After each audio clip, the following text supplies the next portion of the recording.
Hello, everybody, and indeed, welcome to another edition of Who's Your Hometown Heroes. We are, of course, sponsored by Prometheus Consulting. It's been an exciting month of May here in good old Indianapolis, Indiana, and we're certainly glad to have you with us.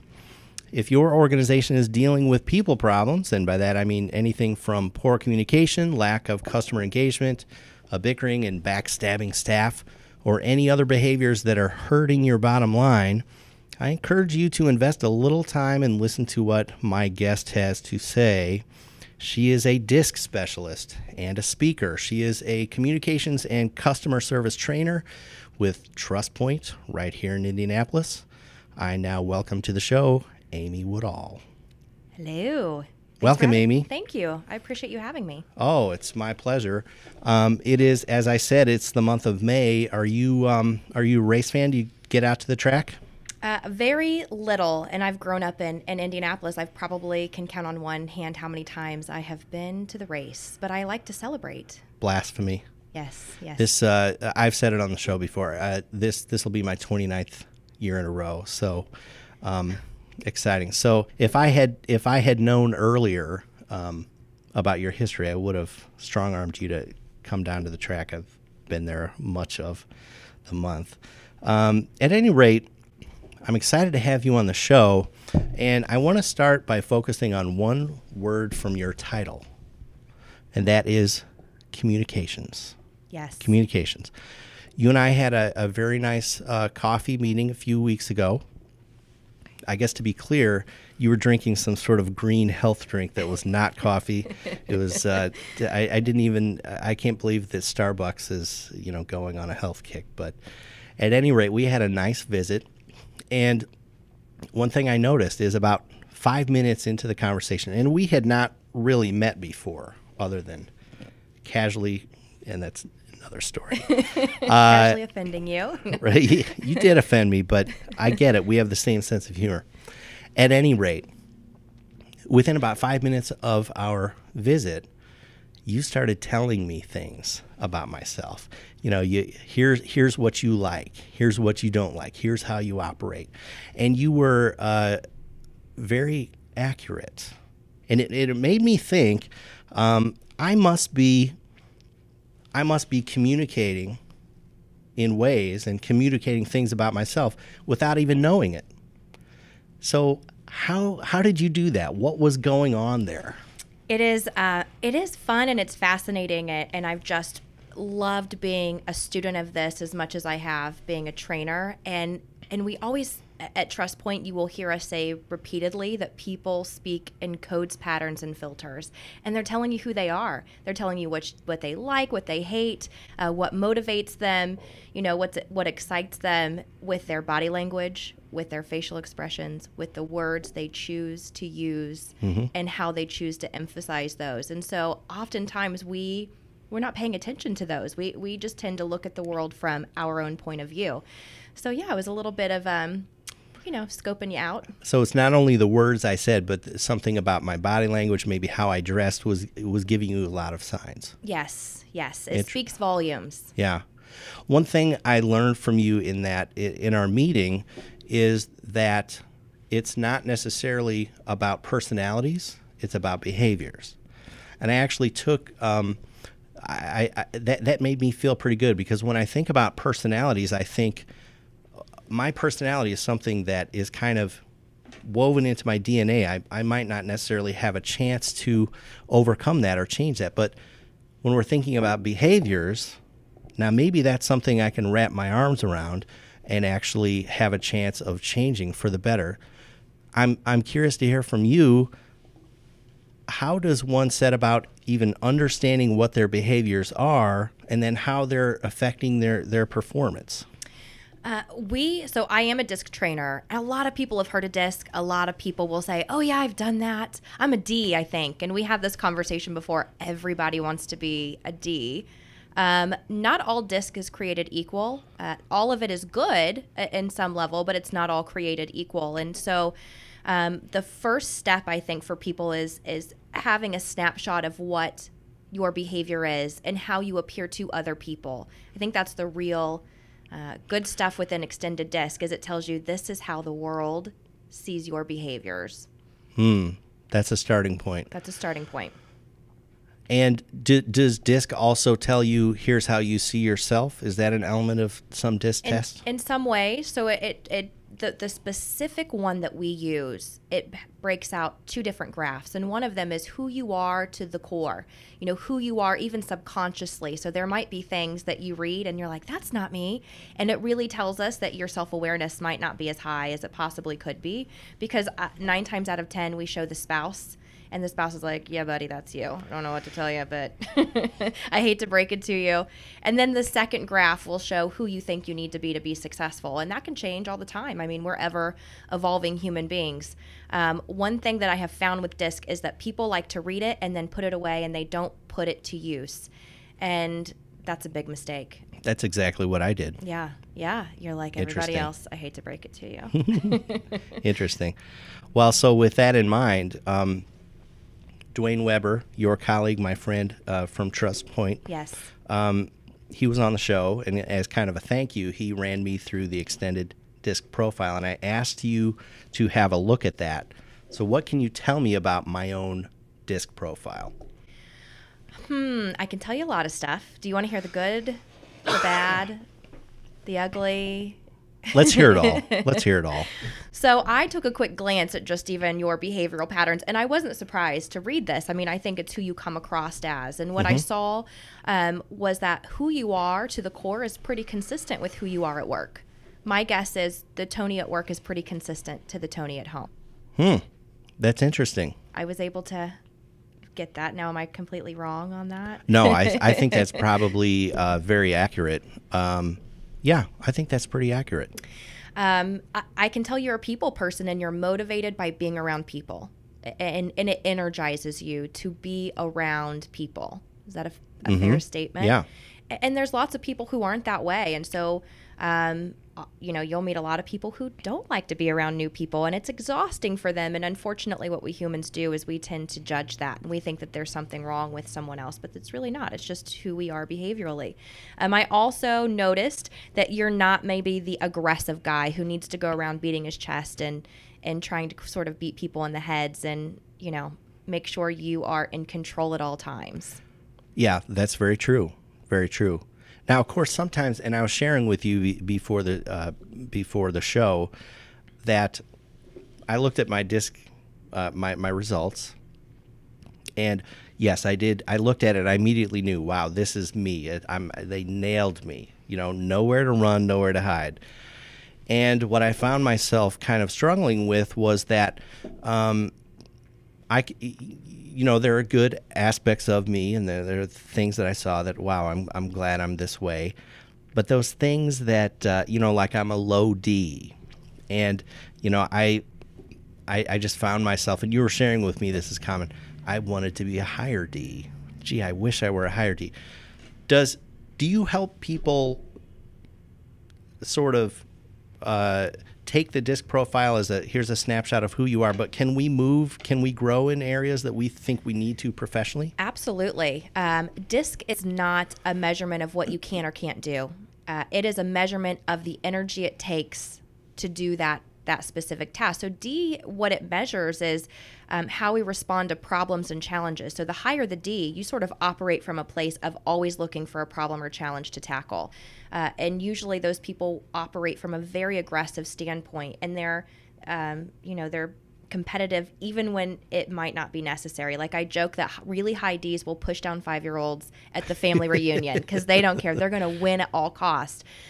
Someone who's a lower D can push themselves to that point if they need to. It might be a bit more uncomfortable for them. They could be really good at it, but it will be physically exhausting. Like we were talking about you being a people person. So that's your high I, right? That's your influencer. Yeah. And that's easy for you. It takes very little energy to do that. Someone who's a lower I, who isn't really people oriented, to push themselves there. Like let's say we tell somebody, you got to go to a networking event and you've got to be likable and you've got to meet a lot of people. They could do it. They could do it pretty well, but they would be physically exhausted. So yeah, we can push ourselves. There is nothing that says this is who you are all the time. It just says this is who you are, what takes the least amount of energy. It's interesting. I can think of people that I've come across at networking events, and you're right. I am fine at a networking event. It's easy for me. It doesn't take a lot of energy. I've come across people that are there and are doing what they need to do, but I get the idea this isn't necessarily in their comfort zone, and they're just going through the motions because maybe they're a very disciplined person and they just have to do it, and they're doing an okay job. But I can see, wow, this isn't your natural strength. Yeah, it would take more concentrated effort to do it. And that's just, and on the flip side, those people oftentimes tend to have a higher detail orientation. They're higher on their how driven they are by tasks rather than people. And so if we were to shut you in a room with no people, dim lighting, and said, we need you to, crunch numbers for 8 hours, you could do it. It might be your version of hell. You could do it. You might even do it a fantastic job at it. But when you leave, you will feel so physically drained. It'll be like you ran a marathon. It's just, what we would prefer to spend our time doing and how it serves you well. Again, you've kind of nailed it. I'm good with numbers. I've always been, I can do numbers in my head very easily, and I'm the guy when there's not a calculator around, someone will say to me, hey, what's 20% of this or whatever, so you've got me nailed in that respect. However, you're right. If I were sitting in a room doing it 8 hours a day, I'd not only be crunching numbers, I'd be crunching a lot of potato chips, popcorn, anything to get me through the misery. Vodka. Yeah, right. Anything to get me through the misery of doing that type of task. It's interesting. And again, this is what you do. You nail people. I can really see there's power in this.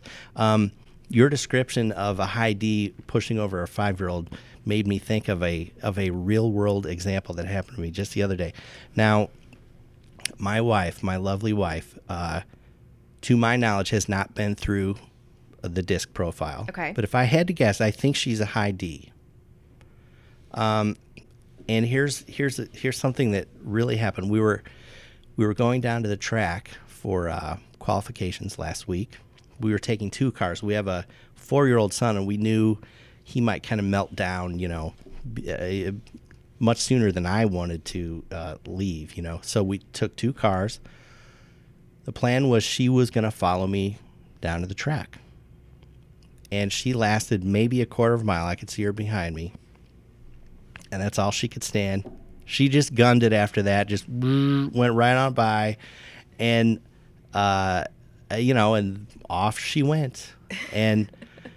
so then when we got to the track, we had to decide to call her. Where are you? Where did you park? All this stuff. And it's so funny. She said to me, I said, why did you do that? What, well, she said, well, I saw that we had to get out of that lane,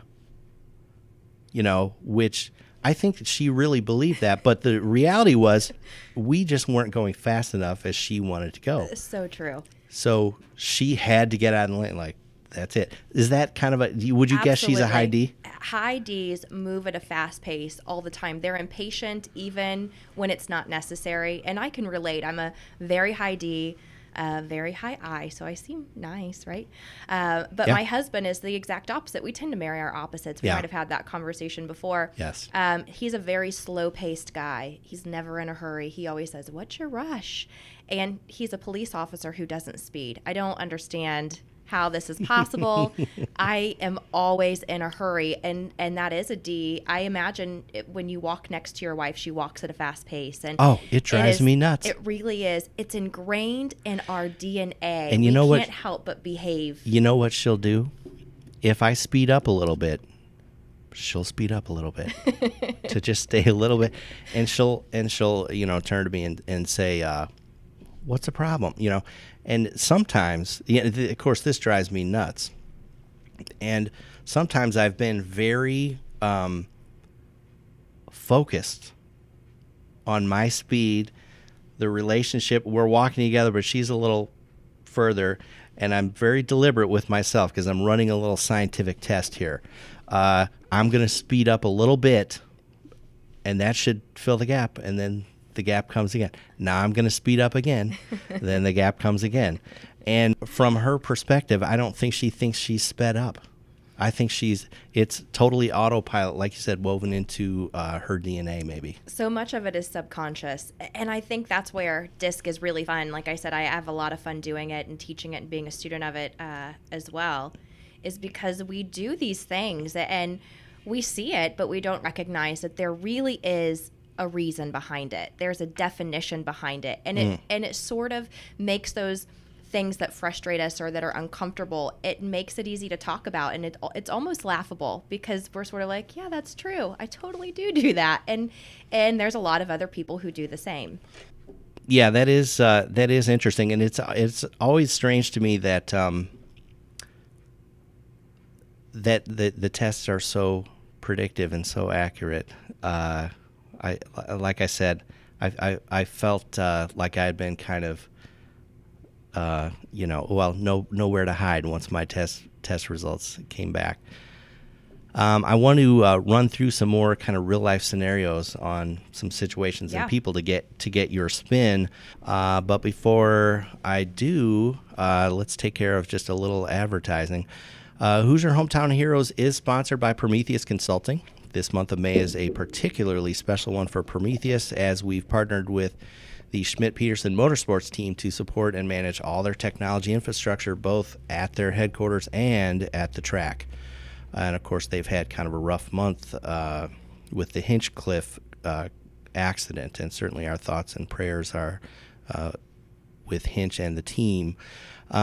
We are honored and humbled to play our own small part in supporting and competing in the greatest spectacle in racing, the Indy 500. While your own business might not operate at over 200 miles per hour, Prometheus would still be honored to play a computer support role on your team. Give us a call today at 317-733-2388 or find us online at prometheus.com, and that's P like Peter, ROM like Mary, ETHIUS.com. My guest is Amy Woodall. She is communications and customer service trainer with Trust Point right here in good old Indianapolis. So Amy, again, on to some real life scenarios, and I'd like to get your spin, being the professional that you are. So I can think of one instance. The first instance has to do with two employees. So we've been running our company for about 15 years, so I'm going to go way back so I'm not stepping on any current toes. But we had two employees that, quite frankly, didn't like each other, didn't get along very well. Now, the first thing I would note about this situation is, as the business owner, I didn't find out until way late, and that's kind of been my experience. I don't know if that's because I'm the owner or something in my own behaviors and makeup, but I found out pretty late. But I'm almost ashamed to admit that how I dealt with that when I heard these two people don't get along, I kind of ignored it, because I guess my own, maybe call it baggage or approach, is that we're professionals. We're not here to necessarily like people. We're here to work as a team. And I saw getting along with someone maybe on a personal level and conflicting that way as completely separate from working professionally. But that's just the way maybe I approach my professional life. And sure enough, we lost one of the people soon after that. And what can you tell me about that situation? It is a common one that I would say 9 times out of 10, I've heard this with organizations when we go in and say, okay, how can we implement DISC into your environment as part of a communication tool? And you're right, for some people, they can work and be effective, and relationships don't come into play necessarily for them.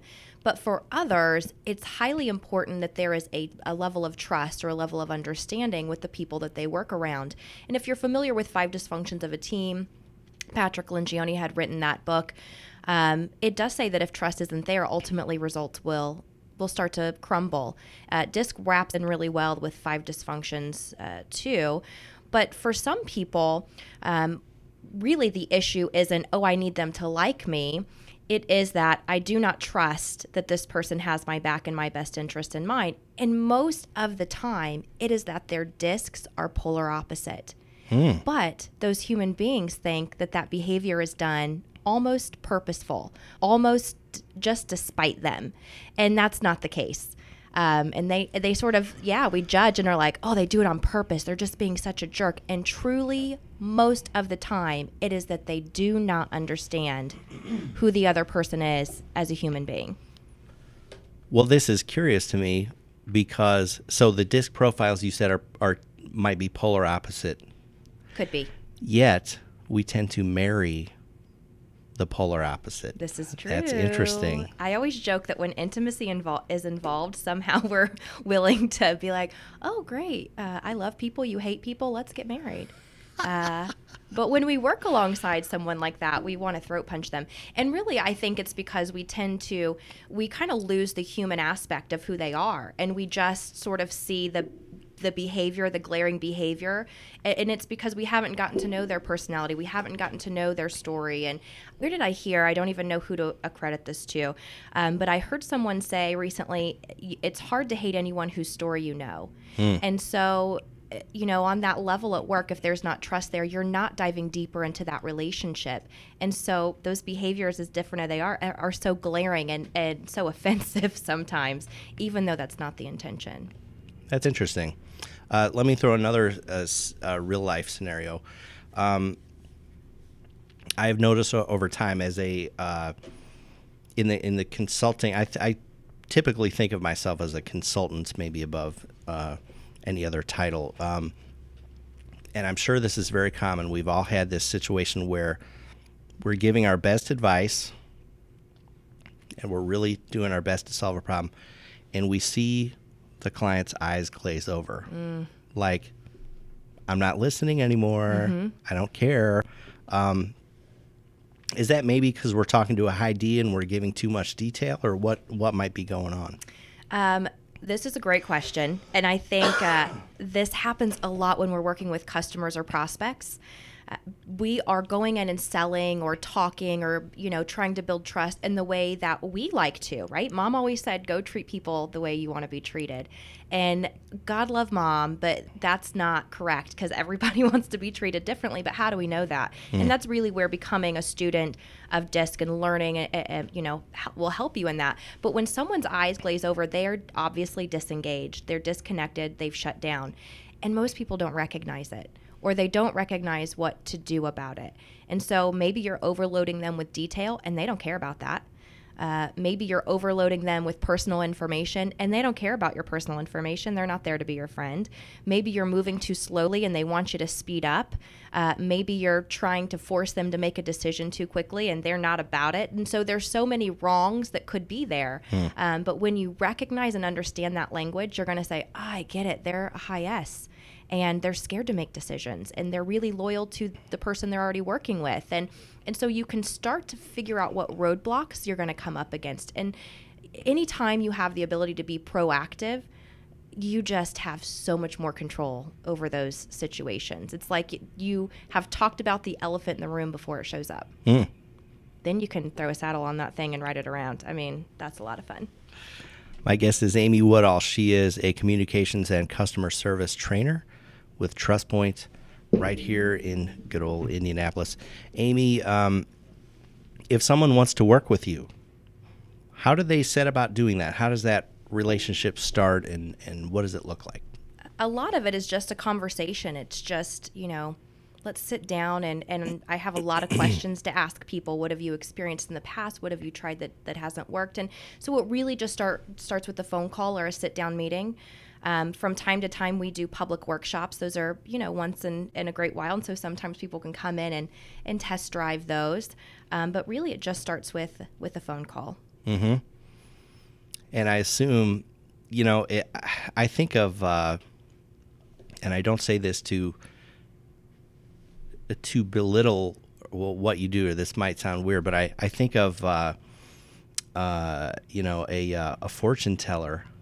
Sitting down with you sometimes feels like a fortune teller, except you nail everything. Like you have so much insight. And I would think just a conversation with you would really pique the interest of a lot of professionals. And, I find myself like, I want to learn more. Like, what, maybe Amy can give me the keys to kind of unlock who I am. It's just self-awareness, That's true. I love to tell people there is no one specific behavioral style that's the most successful. People always want to think it's the D. Oh, the D, the driver. That's not true. The people who are the most successful in this world are the ones who have the most self-awareness, and they're willing to learn about others. Do we, as we learn about ourselves and become self-aware? So we've said I'm a high I. I'm a people person. Mm-hmm. I would probably, because I'm a little of a perfectionist, I want to kind of in my heart of hearts, let's go work on the D. Let's work on all the other stuff. Is that a mistake? Should we stick with our strengths generally? Here, my advice is always learn other people. Learn how to recognize other people, what it is that they need you to show up, and do your best to adjust. I'm not saying you have to become another person, but do your best to try and meet their behavior somewhere in the middle. Then that's where you're going to build that trust there. It is impossible to think that whatever your low is going to be your high. I mean, I'm telling you, what you have hated from age of 3, you'll probably hate until age 90. Yeah. It is a good thing for us to work on ourselves, but really the key to success is saying, how can we show up, the way other people need us to, and that you have to know what that means. You have to know, how do they need you to show up? So yeah.